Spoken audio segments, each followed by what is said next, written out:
सावित्रीबाई फूले भारत की प्रथम महिला शिक्षिका 3 जनवरी वर्ष 1831 को महाराष्ट्र में उनका जन्म हुआ था। अंग्रेजी शासन के दौरान सामाजिक समता और स्त्री शिक्षा के क्षेत्र में उनका अत्यंत महत्वपूर्ण योगदान रहा है। लेकिन क्या सावित्रीबाई फूले से पहले भारत में महिला शिक्षिकाएं नहीं होती थीं? देश में कन्याओं के लिए क्या कोई विद्यालय नहीं होते थे?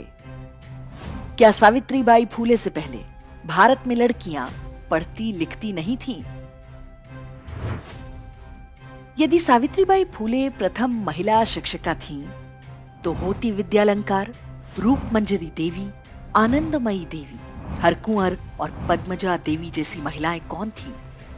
संभव है कि आज अधिकांश लोगों ने उनके नाम भी ना सुने हों। हमें बचपन से ही रटा दिया गया है कि अंग्रेजों के आने के बाद पैदा हुई सावित्रीबाई फूले भारत की पहली महिला शिक्षिका थीं। उन्होंने ही पहली बार कन्याओं का विद्यालय आरंभ किया। लेकिन इसका सच क्या है, ये जानकर आपको आश्चर्य होगा। सावित्रीबाई फूले के जन्म से बहुत पहले बंगाल में होती नाम की एक विदुषी महिला हुआ करती थी। उनका जन्म वर्ष 1740 के आसपास था। होती संस्कृत काव्य, न्याय शास्त्र, गणित और आयुर्वेद की ज्ञाता थीं। उन्होंने काशी में कन्याओं के लिए एक विशाल गुरुकुल स्थापित किया था। काशी के पंडितों ने उन्हें विद्यालंकार की उपाधि दी थी, जिसके बाद उन्हें होती विद्यालंकार के नाम से जाना गया। वर्ष 1810 में उनका निधन हो गया। अंग्रेज मिशनरी विलियम वार्ड ने 1811 में प्रकाशित अपनी पुस्तक में होती विद्यालंकार का वर्णन किया है। इसके अनुसार उनके गुरुकुल में देश भर से छात्र छात्राएं अध्ययन हेतु आते थे। हर कोई विद्यालंकार के नाम से उनका सम्मान करता था। होती विद्यालंकार के जन्म के कुछ दशक बाद रूपमंजरी देवी का जन्म हुआ था। वो भी बंगाल के पूर्व वर्धमान जिले की रहने वाली थी। रूपमंजरी देवी ने बचपन में पड़ोसी गांव के एक विद्यालय में शिक्षा प्राप्त की थी। वो आयुर्वेद की ज्ञाता थी।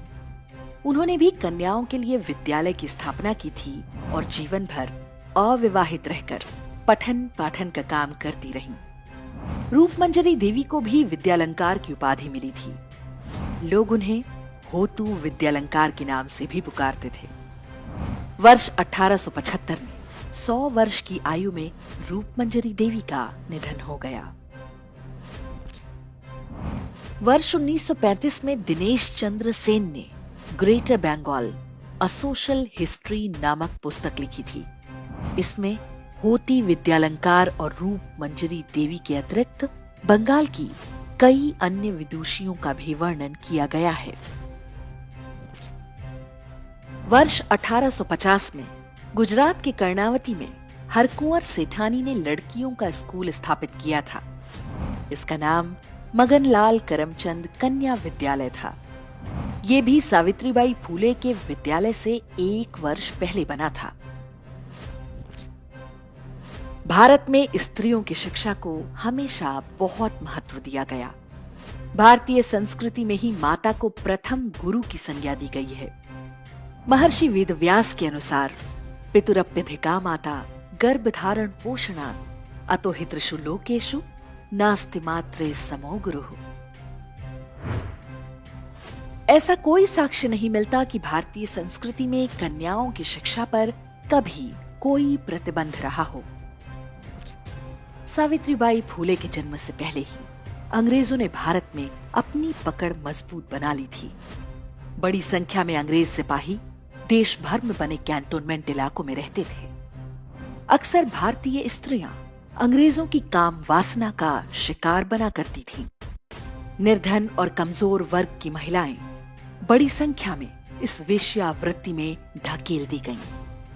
ये समझ से परे है कि जो अंग्रेज भारतीय स्त्रियों का बर्बर यौन उत्पीड़न कर रहे थे, वे ही स्त्री शिक्षा को लेकर इतने उदार थे। हमने जिन होती विद्यालंकार के बारे में बताया, वो बहुत सामान्य परिवार में जन्मी थी। वो बचपन में ही विधवा हो गई थी। सोचिए वो लोग कौन थे जिन्होंने ये झूठ फैलाया कि हिंदू समाज में महिलाओं को पति की चिता के साथ जला दिया जाता था। सावित्रीबाई फूले के योगदान पर हम कोई प्रश्न नहीं उठाना चाहते, लेकिन उनका नाम लेकर भारतीय समाज और हिंदू धर्म को कलंकित करने का प्रयास लंबे समय से होता रहा है। भारतीय समाज में स्त्री शिक्षकों की प्राचीन परंपरा रही है। भारतीयों में अपनी संस्कृति और समाज के लिए हीन भावना डालने के लिए अंग्रेजों ने कुछ झूठ गढ़े।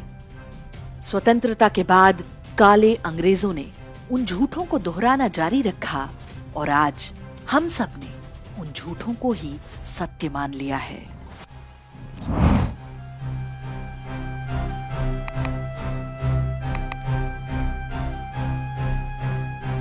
इंडेक्स ऑनलाइन के वीडियो समाज को समर्पित हैं।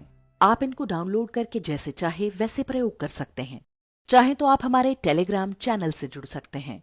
वहां सारे नए पुराने वीडियो आपको मिल जाएंगे। हमारे सोशल मीडिया लिंक हर वीडियो के डिस्क्रिप्शन में होते हैं। हमारा एकमात्र उद्देश्य हिंदू समाज को जागृत और एकजुट करना है। इसमें सहभागी बने। धन्यवाद।